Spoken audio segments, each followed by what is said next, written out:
Hermano, vamos a buscar la palabra del Señor en Lucas capítulo 10, del 17 al 24. Lucas 10, del 17 al 24. Volvieron los 70 con gozo, diciendo: Señor, aún los demonios se nos sujetan en tu nombre. Y les dijo: Yo veía a Satanás caer del cielo como un rayo. He aquí os doy potestad de hollar serpientes y escorpiones, y sobre toda fuerza del enemigo, y nada os dañará. Pero no os regocijéis de que los espíritus se sujetan, sino regocijaos de vuestros nombres, que vuestros nombres están escritos en los cielos. Y en aquella misma hora Jesús se regocijó en espíritu y dijo: Yo te alabo, oh Padre, Señor del cielo y de la tierra, porque escondiste estas cosas de los sabios y entendidos, y las has revelado a los niños. Sí, Padre, porque así te agradó. Todas las cosas me fueron entregadas por mi Padre, y nadie conoce quién es el Hijo, sino el Padre, ni quién es el Padre, sino el Hijo, y aquel a quien el Hijo lo quiera revelar. Y volviéndose a los discípulos les dijo: Bienaventurados los ojos que ven lo que vosotros veis, porque os digo que muchos profetas y reyes desearon ver lo que vosotros veis y no lo vieron, y oír lo que oís y no lo oyeron. Señor, gracias por la bendición de tu palabra. Ahora te pedimos que tú nos ayudes en el estudio de ella y nos ilumines con tu Espíritu Santo, Padre. En el nombre de Jesucristo, amén. El gozo de la obediencia. Así hemos titulado el título de este estudio. Al igual que Jesús, todos aquellos que le hemos conocido, podemos regocijarnos sin importar las circunstancias que nos rodeen. El gozo no depende de las circunstancias. El apóstol Pablo, en la carta a Filipenses, en el capítulo 4, en el verso 4, dijo estas palabras: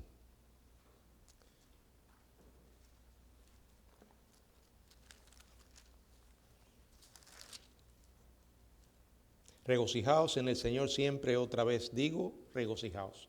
Es un llamado al regocijo, pero observen que ese gozo gira en torno ¿a quién? A Cristo, a una persona, al Señor Jesucristo. A pesar de la terrible situación que vivía el apóstol Pablo, él pudo escribir desde la misma cárcel estas palabras también registradas en Filipenses capítulo 4, verso 10.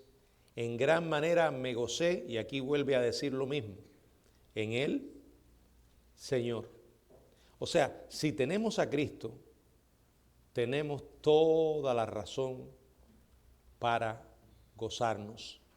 El gozo del apóstol era constante, era un gozo que podría llamarse imperturbable, que no era afectado por las circunstancias, ni estaba arraigado en los caprichos de estas circunstancias, sino en la inmutable realidad del fiel Dios vivo. El saber que somos sus hijos y el saber que andamos en una senda de obediencia a su voluntad. Porque aunque el gozo no depende de las circunstancias, el gozo puede menguar, el gozo se puede afectar cuando un cristiano no vive en obediencia a la palabra del Señor, cuando hay pecados de los que estamos conscientes, y esto nos puede robar el gozo. En este pasaje que nos ocupa hoy para el estudio de Lucas capítulo 10, donde aparece el regreso de los 70, la finalización del ministerio que realizaron, vamos a encontrar que tanto ellos como el Señor se regocijaron. Bueno, ellos por haber hecho lo que el Señor les había mandado, y el Señor por ver en ellos ese espíritu obediente. Este pasaje, además de este detalle de la obediencia, nos revela algunas razones y todas están relacionadas con la obediencia por la que los 70 se gozaron y también 3 razones por las que el Señor se gozó. Vamos a ver las razones que tuvieron los 70 para gozarse. Ellos habían obedecido el llamado de Cristo. El Señor les había dicho en Lucas capítulo 9, en el verso 23 y 24, y decía a todos: si alguno quiere venir en pos de mí, niéguese a sí mismo y tome su cruz cada día y sígame. Porque todo el que quiera salvar su vida la perderá, y todo el que pierda su vida por causa de mí la salvará. Ellos se negaron a sí mismos y obedecieron. En consecuencia, recibieron gozo abundante, pleno, digamos, gozo total. Pero 3 razones nos presenta este pasaje que contribuyeron además a ese gozo. En primer lugar, el poder divino sobre el reino de Satanás. Dice la palabra en el verso 17, volvieron los 70 con gozo diciendo: Señor, aún los demonios se nos sujetan en tu nombre. Y les dijo: yo veía a Satanás caer del cielo como un rayo. Cuando Dios nos envía a una tarea, no nos envía solo. Tenemos la promesa de su compañía y de su poder. Y esto fue lo que sucedió específicamente con los 70. Cuando ellos concluyeron la misión evangelizadora que se les había encomendado, dice la Biblia, volvieron. Y volvieron con gozo. Dice además que dijeron: Señor, aún los demonios se nos sujetan en tu nombre. Bueno, como había hecho antes con los 12, en el capítulo 9 de Lucas, verso 1 dice: habiendo reunido a sus 12 discípulos, les dio poder y autoridad sobre los demonios y para sanar enfermedades. Bueno, cuando en el libro de los Hechos el Señor los mandó a predicar, Él dijo: pero no os vayáis de Jerusalén hasta que haya venido sobre vosotros el Espíritu Santo. Y entonces me seréis testigos. No nos manda solo. La obra es de Él. El mensaje que tú y yo proclamamos es de Él. Y el poder con que lo hacemos es de Él. Esas deben ser razones para llenarnos de valor y confianza en medio de nuestras labores de predicación a un mundo que vive de espaldas a Dios. En este caso, el Señor les relega o delega su poder a los 70 sobre Satanás y los demonios. Dice que los demonios se les sujetaron en el nombre de Cristo. Hermanos, entendamos esto: no hay poder humano que pueda derrotar a los demonios. Los demonios son seres espirituales y solo con el poder de Dios se pueden enfrentar. Ustedes recordarán el caso de aquellos falsos exorcistas de Éfeso, cuando trataron de invocar el nombre de Jesús. Lo hicieron como si se tratara de una especie de conjuro mágico. El demonio burlonamente contestó. Vamos al libro de los Hechos, en el capítulo 19, verso 15, si alguien puede leerlo.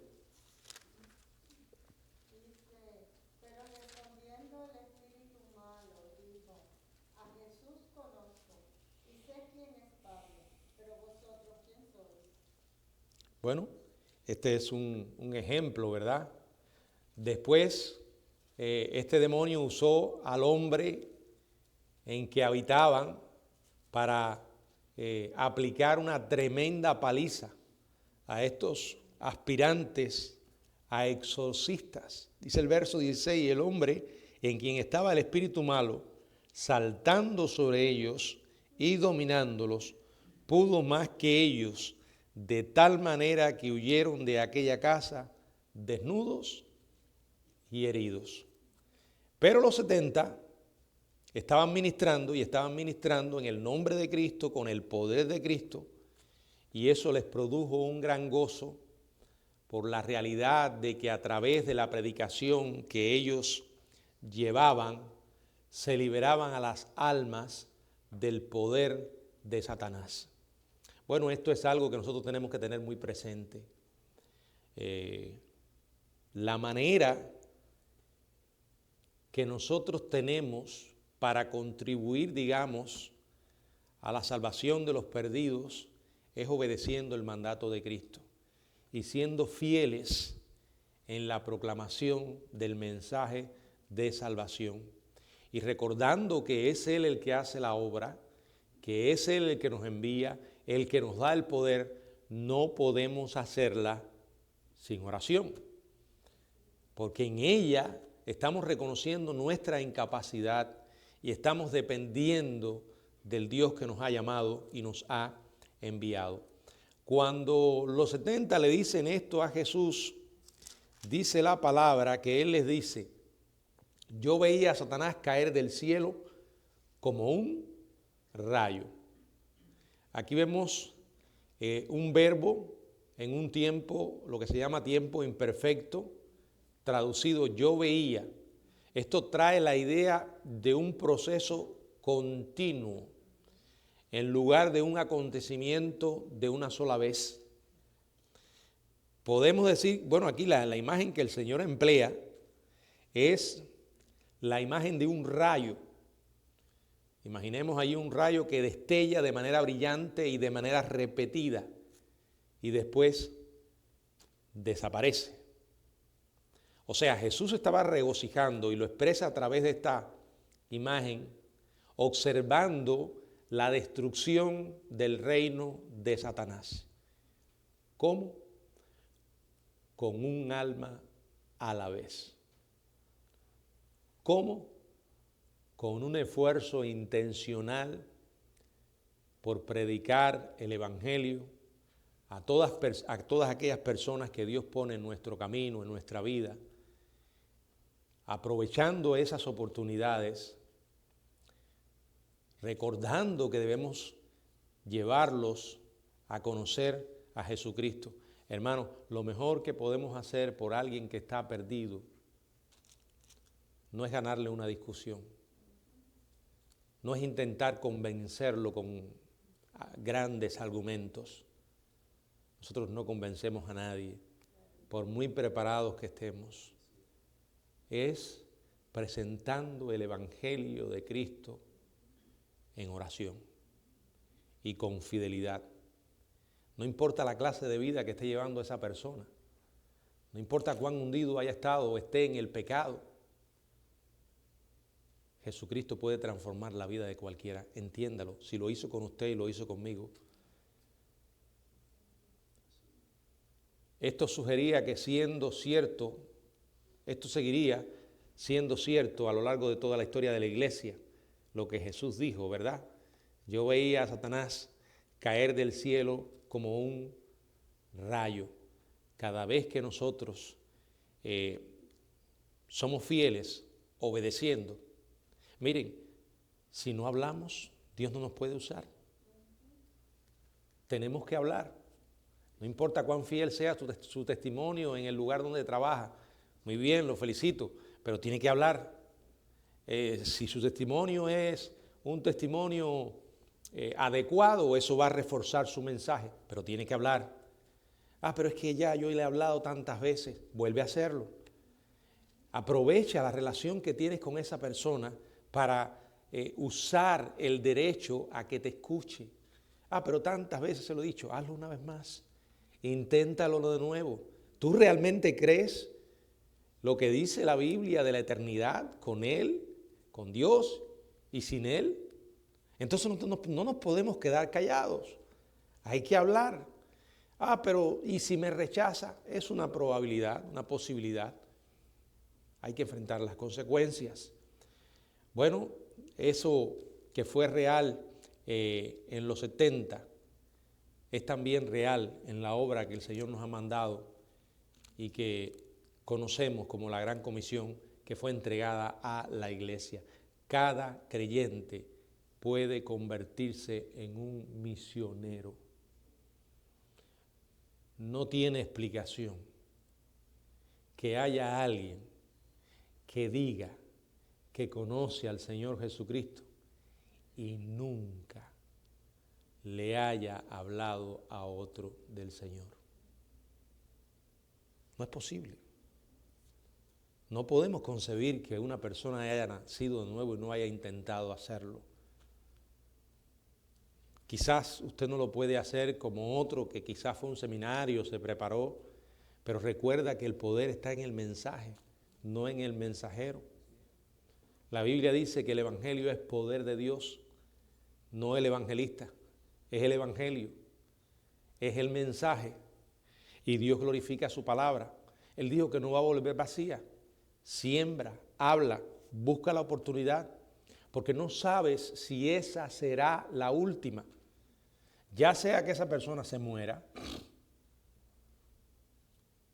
o que tú te mueras. No podemos olvidar nunca lo frágil que es la vida. Todos los días sucede algo que nos está recordando, el tiempo se nos está acabando. Para morirse no necesariamente tienes que estar enfermo, ni ser un anciano con una edad bastante avanzada. Mueren los niños, mueren los jóvenes. La muerte puede estar agazapada en cualquier esquina esperando por cualquiera. A mí me sucedió de que cuando era un jovencito viviendo en Artemisa, había un señor que vivía frente a la casa y él siempre venía y nos hacía el favor allí y nos cortaba el césped. Él venía con su machete, se ponía a cortar la hierba. Le decían Guayabo. Yo siempre lo veía cortando la hierba ahí y yo decía, un día le voy a hablar a Guayabo. Un día le voy a hablar de Cristo. Y salía con mi Biblia para la iglesia. ¿Y saben qué? Un día escuché que Guayabo se ahorcó. Y Guayabo se murió sin Cristo. Eso es una experiencia muy, muy desagradable. Y a todos nos puede pasar. Entonces, si tienes la oportunidad, hazlo. Hazlo. Es demasiado lo que está en juego. Acuérdense que hay un diablo que hace su obra, tiene la gente endurecida, tiene la gente ciega, esclavos del pecado. Por eso necesitamos el poder de Dios, necesitamos la dependencia de Dios. No terminamos cuando le hablamos. Debemos haber estado orando antes y seguir orando después. Señor, usa esa palabra que fue humana, pero que contenía tu mensaje para iluminar la mente de esa persona. En segundo lugar, los 70 estaban llenos de gozo por la protección divina contra el reino de Satanás. No solamente iban con el poder divino, que era bastante, sino con la protección divina. Dice el verso 19, he aquí os doy potestad de hollar serpientes y escorpiones, y sobre toda fuerza del enemigo, y nada os dañará. He aquí, o sea, es dos palabras que indican que el Señor va a decir una verdad especialmente importante y lo está advirtiendo. He aquí os doy potestad de hollar serpientes y escorpiones, y sobre toda fuerza del enemigo, y nada os dañará. El tiempo perfecto del verbo traducido os doy indica una acción pasada con efectos continuos. O sea, el Señor ha dado continuamente a los cristianos potestad sobre el poder de Satanás y los demonios. Aquí se describen como serpientes, como escorpiones. Son frases para referirse a las fuerzas satánicas. Aquí no se habla de tu poder ni del mío. Es el poder de Cristo. No debemos a tener temor de Satanás y los demonios, porque dice la Biblia en Romanos 16:20, Pablo dijo, el Dios de paz aplastará en breve a Satanás bajo nuestros pies. Por eso dice la Biblia que sobre toda fuerza del enemigo, hollar serpientes y escorpiones, y sobre toda fuerza del enemigo. Segunda a Tesalonicenses capítulo 3, verso 3 dice, fiel es el Señor que nos afirmará y guardará de todo mal. No hay que temer. Cuando tú y yo estamos en la senda a la obediencia, Dios está con nosotros. Primera de Juan 4:4, mayor es el que está en nosotros que el que está en el mundo. Ahora, ¿significa eso que tú y yo podemos andar por esta tierra con un salvoconducto, de que no vamos a ser perseguidos, de que no vamos a ser maltratados, de que no nos van a matar? No. ¿Y por qué? Porque eso no era lo que significaba en la Biblia. Eso no fue lo que significó para aquellos siervos de Dios que Él usó en diferentes tareas. Bueno, si Dios no ha terminado contigo, como dijera alguien, eres inmortal. Hasta que Dios, o hasta que cumplas la misión para la que Dios te llamó. Si todavía Él tiene un plan con tu vida, entonces nadie te podrá quitar la vida. Si Dios lo permite, por cierto, no llega nada en absoluto a nuestra vida sin que primero haya pasado por las manos del Señor y Él lo haya aprobado. ¿Significa eso que el disparo que llegó al cuello de Charlie Kirk, Dios lo permitió? Eso exactamente es lo que significa. No lo entendemos, pero no hay accidentes ni casualidades. ¿Quién fue responsable? Ese muchacho de un corazón totalmente pervertido por el diablo, pero Dios lo permitió. Y esa es una promesa que tenemos del Señor y eso nos da paz. Estamos haciendo lo que Dios nos mandó. Estamos obedeciendo. Y cuando nos levantamos en la mañana y oramos y decimos, Señor, úsame durante el día, dame gracia para hablarles a otras personas. Señor, cuídame, en tus manos está mi vida. Bueno, Él nos va a cuidar. Y si en sus planes está que ese día Él nos quiera llevar a su casa, lo peor que nos puede suceder desde la perspectiva humana, ¿saben qué? Es lo mejor que nos podría suceder. Porque con la fe todo adquiere un sentido y un propósito. Regresar de donde somos. Ir a la casa del Padre. Pero ¿saben? Para que esto cobre sentido hay que tener fe. Hay que creer de verdad lo que por años y años decimos que creemos. Muchas veces vamos a experimentar milagros en nuestra vida, como el Señor nos preserva milagrosamente. Pero llegará un día en que Dios, bueno, esta semana partió con el Señor un pastor cubano que predicó aquí una vez. Él es el tío de Belkis, la mamá de Marcos. Él se llama José Miguel Martis, un pastor que yo creo que estaba por los 80 años, pero no estaba enfermo ni nada. Y según, no tengo mucha información, pero creo que le dio un infarto. Y al momento se murió. Los cristianos también nos morimos. Bueno, yo quisiera morirme así. Sí, sin estar en un hospital. Pero eso no lo decido yo. No me gustaría que me cortaran la cabeza. A nadie le gusta eso.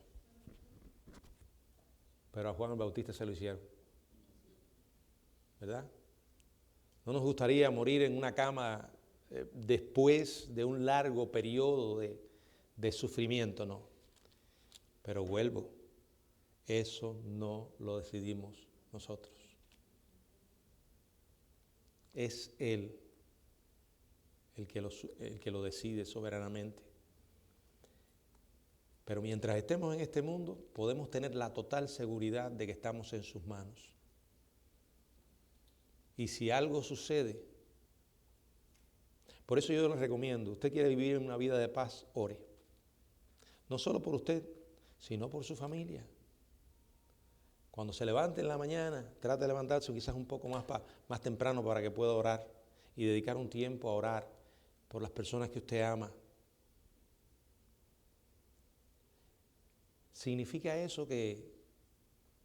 Bueno, yo siempre recuerdo que Ida siempre me decía, yo siempre me levanto por la mañana y oro por todas las personas que tienen que viajar, para que Dios los cuide. Qué bueno, ¿verdad? Uno ora por sus hijos, por su familia, para que Dios los cuide. Ahora, ¿significa eso que tenemos una promesa de que siempre vamos a regresar bien? No. Pero ¿saben qué? Si eso sucediera, por lo menos usted tendría la paz de decir, yo lo encomendé al Señor. Y si el Señor decidió llevárselo, Él sabe. Es difícil. Pero ¿saben qué? Eso se llama descansar en la soberanía de Dios. Que como decía Swindoll, esto no responde todas nuestras preguntas, pero sí calma todos nuestros temores. Descansar en el cuidado soberano de Dios. El diablo no puede hacer nada en tu vida ni en la mía si Dios no lo permite. Por muy desagradable que sea la experiencia mirándolo desde una perspectiva humana, este mundo no está, y para los hijos de Dios no está, como decimos los cubanos, al garete, fuera de control, no. Dios es Dios y lo es siempre. La tercera razón es la preservación divina del reino de Satanás. ¿Alguien puede leer el verso 20? Pero no os regocijéis de los espíritus se os sujeten, sino regocijaos de que vuestros nombres están escritos en los cielos. O sea, el Señor aquí hace énfasis no en las manifestaciones sobrenaturales en cuanto al poder sobre los demonios. Él dice aquí lo más importante es que sus nombres están escritos en los cielos y que nunca serán borrados. Hay muchas promesas en la Biblia sobre esto. O sea, lo más importante es que tú te asegures de que realmente eres un mensajero, de que vas con un mensaje que ya tú creíste, porque creo que no hay peor tragedia que proclamar algo que uno mismo no se ha aplicado a su vida. Asegúrate de que de verdad tú has creído en el mensaje de la cruz, que Jesucristo es tu Señor y Salvador, que Él pagó por tus pecados y que cuando llegue la hora de irte de este mundo, te vas con Él. Eso nos infunde una enorme paz en el presente. Y eso nos da la autoridad para hablarle a las personas,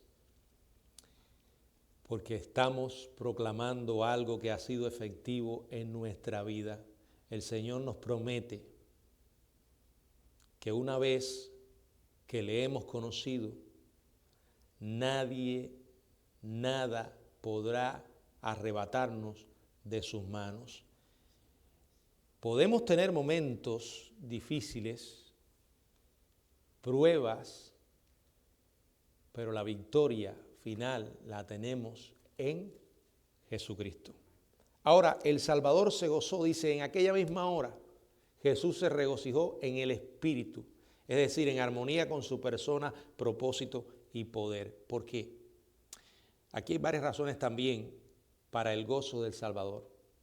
Primero, el placer soberano del Padre. Dice el verso 21, en aquella misma hora Jesús se regocijó en el Espíritu y dijo, yo te alabo, oh Padre, Señor del cielo y de la tierra, porque escondiste estas cosas de los sabios y entendidos y las has revelado a los niños. Sí, Padre, porque a ti te agradó. Bueno, él estaba complacido, satisfecho en Dios Padre. El Señor expresó ese gozo aquí en la forma de una oración. Oh Padre, al llamar a Dios su Padre, estaba afirmando que compartía con Él la misma esencia. Señor del cielo y de la tierra. Es una designación tradicional judía que significa el Dios del universo. Jesús se regocijó porque la soberanía de Dios significaba que Él siempre hizo lo que agradó a la vista del Padre. O sea, agradar hace referencia a lo que produce placer perfectamente satisfactorio a Dios. A pesar de la oposición, a pesar del rechazo con el que Jesús tuvo que encontrarse una y otra vez, su misión no había fracasado. Se estaba desarrollando como el Padre lo había planeado. Él alaba al Padre y le dice, porque Padre, has escondido estas cosas de los sabios y los entendidos y las has revelado a los niños. Bueno, ¿de qué cosas se refería? Bueno, es la revelación de todo lo que está relacionado con Jesús, su deidad, su condición mesiánica, los milagros que realizó, el evangelio, el reino, o sea, todas las características de la vida, ministerio y la misión de Cristo. El Padre había determinado soberanamente revelar estas verdades y a quién hacerlo y a quién ocultarlo. Aquí dice que Jesús se regocija porque el Padre no había ideado un plan de salvación que únicamente los sabios y entendidos pudieran entender. O sea, el mensaje de la salvación no está restringido a un grupo, a una élite espiritual. No es algo que pueden alcanzar solo los sabios y los entendidos, como aquellos educados, bien educados, escribas y fariseos de la época de Jesús, y sin embargo que estaban tan lejos, pero tan lejos de Él. En contraste, dice que Él había revelado esas cosas ¿a quiénes? A los niños. Nuevamente el Señor usa a los niños como ilustración. Usted mira a un niño pequeño y es una criatura que no tiene nada de qué jactarse. ¿Por qué? Porque está comenzando a vivir. No ha logrado nada en la vida. No ha recibido educación. No se ha expuesto a la sabiduría o al conocimiento del mundo. Lo que el Señor quiere decir es esto. Solo Él puede salvar a aquellos que de modo humilde admiten su incapacidad para conocer a Dios por medio de su propia sabiduría y conocimiento, aparte de la revelación que Dios ha dado. ¿Saben por qué? Porque esta manera que Dios ha establecido le trae gloria a su nombre. Vamos a ver lo que dice la Biblia en 1 Corintios 1:29, si alguien puede leerlo. 1 Corintios 1:29. Nadie se jacte en su presencia. Y luego en el verso 31.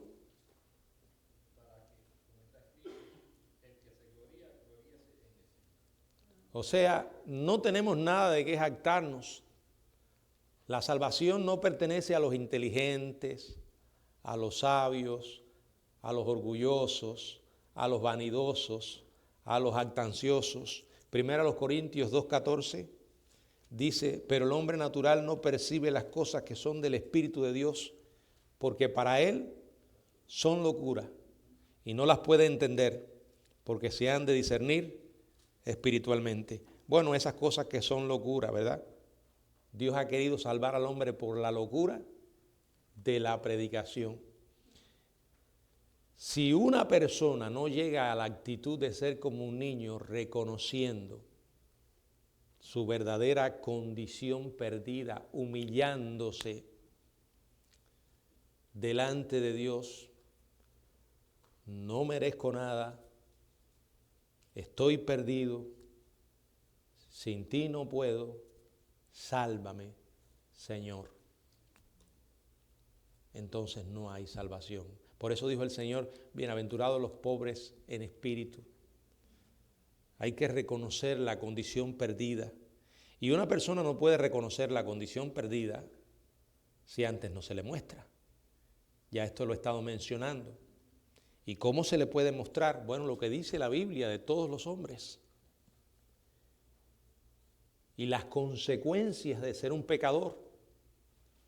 No solo trae miseria en el presente, en esta vida, sino condenación eterna. En ese lugar que la Biblia llama el infierno, en ese lugar donde se acaban las oportunidades. Bueno, la segunda razón por la que Jesús se regocija es el poder supremo del Hijo. En Lucas 10, 20 y 22 dice, todas las cosas me fueron entregadas por mi Padre y nadie conoce quién es el Hijo sino el Padre y quién es el Padre sino el Hijo y a aquel a quien el Hijo lo quiera revelar. Bueno, todas las cosas le fueron entregadas, todas las cosas, toda la sustancia en el universo, sea en el cielo, la tierra o el infierno, donde participan los ángeles, los hombres, los demonios, le han sido entregadas a Jesús por medio de su Padre. Él le otorgó al Hijo el poder supremo para hacer realidad ese propósito por medio de la mediación del Espíritu Santo. De acuerdo con el plan soberano, nadie conoce quién es el Hijo sino el Padre. Nadie sabría quién es el Hijo si el Padre, junto con el Espíritu Santo, no hubiera decidido revelarlo enviando al mundo. Bueno, tenemos la Biblia porque es la revelación de Dios, Dios dando a conocer lo que el hombre no podría saber si Dios no se lo dice. La máxima expresión de esa revelación es Jesucristo. Si el hombre quiere saber quién es Dios y cómo es Dios, solo tiene que mirar a Jesús. Cuando vamos a la palabra podemos verlo. Por tal razón solo Jesús puede revelarlo. Dice, nadie sabe quién es el Padre sino el Hijo. Jesús vino a revelarnos al Hijo. Juan 1:18, si alguien puede leerlo. Juan 1:18. A Dios nadie le vio jamás, el unigénito Hijo que está en el seno del Padre, Él le ha dado a conocer. Él le ha dado a conocer. Él es, además, como dice la Biblia en el verso 14, Él es el Verbo. Y aquel Verbo fue hecho carne. La verdad espiritual no se puede discernir sin ayuda para la razón humana. Por tanto, solo aquel a quien el Hijo lo quiera revelar puede llegar a conocer al Padre. Bueno, ¿y a quién se lo va a revelar? A quien quiera verdaderamente conocerlo.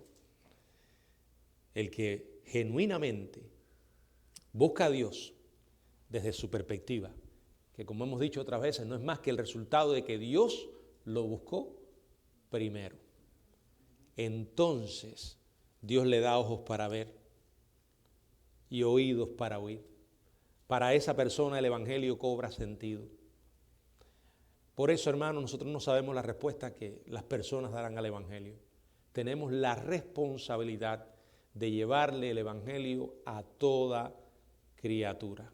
Poner a un lado nuestros prejuicios, nuestros sentimientos, nuestras emociones y obedecer. Como he dicho otras veces también, la obediencia se da en el contexto de la voluntad. Quizás sintamos mayor deseo de hablarle a cierto tipo de persona porque no podemos pensar, bueno, es más receptivo, tengo más amistad con esa persona, este no porque es más hostil o porque su manera de pensar quizás sobre un tema político o no sé qué otra cosa me hace rechazar. Hay que ponerlo a un lado. Hay que hablar la verdad, hacerlo en amor, pero hablar la verdad. Hermanos, nosotros no podemos esperar que el mundo sea simplemente reformado. Jesús no lo hizo. No puede haber una genuina transformación en la sociedad mientras no exista una genuina transformación en el corazón de los individuos. Muchas veces queremos que una sociedad impía, que no conoce a Dios, viva de acuerdo a los principios y valores cristianos. Eso es una enorme tontería e ignorancia. Tú no puedes esperar que un incrédulo se comporte como un cristiano. Y aun cuando tú declares tus valores y tus principios, si quieres que otras personas anden en ese camino, necesitan conocer el Evangelio. Es verdad que el Evangelio produce transformaciones en la sociedad, sin lugar a dudas, pero son resultado de un cambio de corazón. Repito, no podemos esperar que gente que no conoce a Dios se comporten como cristianos. Entonces, ¿hacia dónde se deben volcar nuestros esfuerzos, nuestra energía, nuestro dinero? ¿Simplemente a apoyar causas políticas? No podemos. Debe ser un esfuerzo misionero. Se cuenta que B.H. Carroll, el fundador del seminario de Texas, un hombre que era un gran siervo de Dios y tuvo muchas batallas por la fe. Hubo una época en su vida en que se enfrascó en la batalla por la prohibición de bebidas alcohólicas. Y allí estuvo años y años intentando de que esa ley se aprobara y gastó su vida, parte de su vida en eso. Al final no lo pudo lograr, ¿no? Algunos después miraban eso como un esfuerzo malgastado, ¿no? Bueno, hay que entender, bueno, eso parece ridículo ahora cuando uno mira que no solamente está el problema de las bebidas alcohólicas, el problema de las drogas y todas esas cosas, ¿no? Sin excluir que como creyentes tenemos la responsabilidad de no apoyar causas que van en contra de nuestros principios y sí apoyar aquellas que van a favor de nuestros principios. No nos podemos engañar. No podemos esperar que los incrédulos se comporten como creyentes. ¿Usted quiere que alguien se aleje del alcohol? ¿Se aleje de las drogas? ¿Se aleje de toda la violencia que hoy estamos sufriendo como sociedad? ¿Se aleje de todas esas prácticas abominables? No es por medio de leyes que se va a lograr. Es con un cambio de corazón. Y ese cambio de corazón, el único que lo puede producir es Jesucristo. Por eso es un gran error cuando nos olvidamos del Evangelio y entonces nos enfrascamos en causas simplemente sociales, por muy nobles que nos parezcan. Bueno, en tercer lugar, el incomparable privilegio de los santos. Versos 23 y 24 del capítulo 10. Si alguien puede leerlo.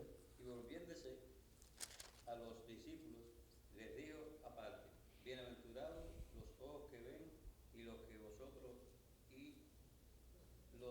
que ven lo que vosotros veis, porque os digo que muchos profetas y reyes desearon ver lo que vosotros veis y no lo vieron, y oír lo que oís y no lo oyeron. Bueno, volviéndose a los discípulos, después de alabar al Padre, los llevó aparte. Lo que estaba a punto de decir solo se aplicaba a los verdaderos seguidores, los 12, los 70, los demás creyentes verdaderos. El Señor se regocijó en gran manera por la verdad que les había revelado, hallando gozo en el gozo de ellos por tan privilegiada bendición. Bienaventurados, llenos de gozo. ¿Por qué? Dice, los ojos que ven lo que vosotros veis.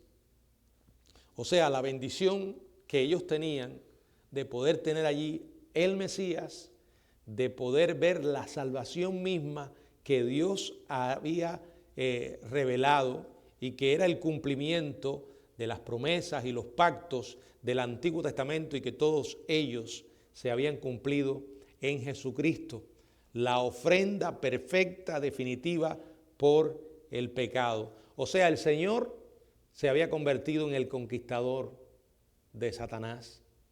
Los demonios habían sido dominados, la enfermedad vencida, la naturaleza sometida, la muerte derrotada por medio de Cristo y el perdón y la vida eterna otorgado a todos los que creen. Que solamente los creyentes privilegiados han de tener el conocimiento que se les concedió a los primeros discípulos es evidente por la declaración final del versículo 24 que dice: porque os digo que muchos profetas y creyentes desearon ver lo que vosotros veis y no lo vieron, y oír lo que vosotros oís y no lo oyeron. O sea, ni los santos más prominentes del Antiguo Testamento fueron bendecidos con el conocimiento dado a los creyentes bajo el nuevo pacto. Y si llegamos hasta aquí ahora, a nosotros, muchos de ellos no tenían el conocimiento que tú y yo tenemos hoy. No tenían la Biblia, no tenían el poder del Espíritu Santo morando dentro de ellos como nosotros. No podían entender muchas cosas que hoy tú y yo podemos entender por la gracia y la revelación completa de Dios. Los héroes del Antiguo Testamento, Abel, Enoc, Noé, Abraham, Sara, Isaac, Jacob, José, Moisés, Rahab, Gedeón, Barak, Jefté, David, Samuel y los profetas. Dice la Biblia en Hebreos 11:13, murieron todos sin haberlos recibido, sin haber recibido lo prometido, sino mirándolo lejos. Pero hoy ya nosotros podemos mirar atrás a lo que Cristo hizo. Ya podemos proclamar un mensaje que se ha completado en la persona de Jesucristo. La revelación del Nuevo Testamento de todas las cosas mantenidas en secreto en el Antiguo Testamento, lo que se llama misterio, una verdad que había sido antes desconocida, pero ahora revelada. Cuando usted comienza a leer la Biblia, a veces nota un desconocimiento de muchas cosas que para nosotros están claras. Yo no sé si usted ha visto algunos pasajes, por ejemplo, que dan la idea de que cuando una persona muere todo termina. Los muertos nada saben y en el sepulcro no hay memoria. Y de hecho, algunas de estas cosas son usadas por específicamente los testigos de Jehová y otros grupos para decir que no hay, que lo que hay es un sueño, que no hay más nada. Pero es que usted no puede mutilar la revelación. Acuérdense que la revelación de Dios es progresiva. Y en la Biblia está presente desde que comienza en el libro de Génesis hasta que termina en el libro de Apocalipsis. O sea, no podemos llegar a una conclusión sobre un tema si antes no lo hemos examinado a lo largo de todas las Escrituras. Ya cuando uno llega a ese punto, entonces tenemos la revelación del estado intermedio, del cielo y del infierno. Sabemos que las almas están en un estado de conciencia cuando parten de este mundo a la presencia de Dios, que cuando la Biblia habla del sueño simplemente se está refiriendo al cuerpo, al estado del cuerpo, pero no al alma. Bueno, este privilegio otorgado por el placer soberano de Dios produjo gozo en Jesús y en los 70, y también debe producir gozo a nosotros. Hermano, no hay mayor gozo que obedecer. ¿Usted quiere saber de qué se trata? Háblele a alguien de Cristo. Acepte o no el mensaje. Después, dígame cómo se sintió de hacer lo que tenía que hacer. Usted puede hacer muchas cosas en la obra de Dios, pero el gozo de compartir el Evangelio con alguien Eso es incomparable. Yo quiero que tomen en cuenta que a los 70, antes mandó a los 12. ¿Quién los mandó? El Señor. A los 70, ¿quién los mandó? El Señor. ¿A qué los mandó?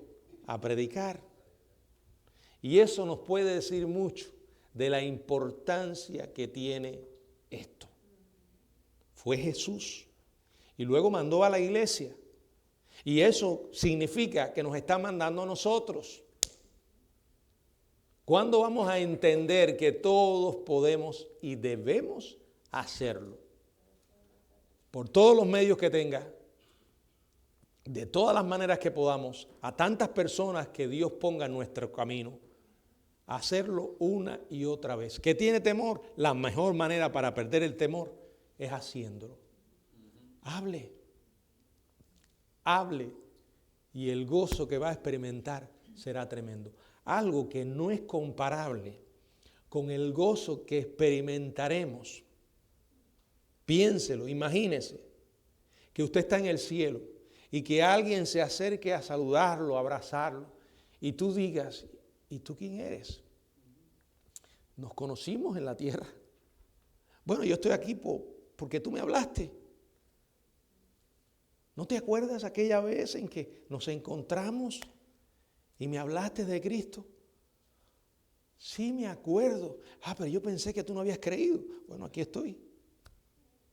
Qué gozo haber sido un instrumento. No, la única razón por la que estaremos allí será por lo que Cristo hizo. Pero qué bueno es experimentar ese gozo. ¿Se han puesto ustedes a pensar con cuántas personas se debe haber encontrado Billy Graham en el cielo? Que les llevó el mensaje.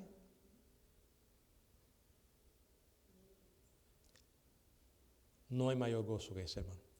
Hablemos, hablemos, hablemos de Cristo. Que el Señor nos bendiga. Bueno, no sé si tienen alguna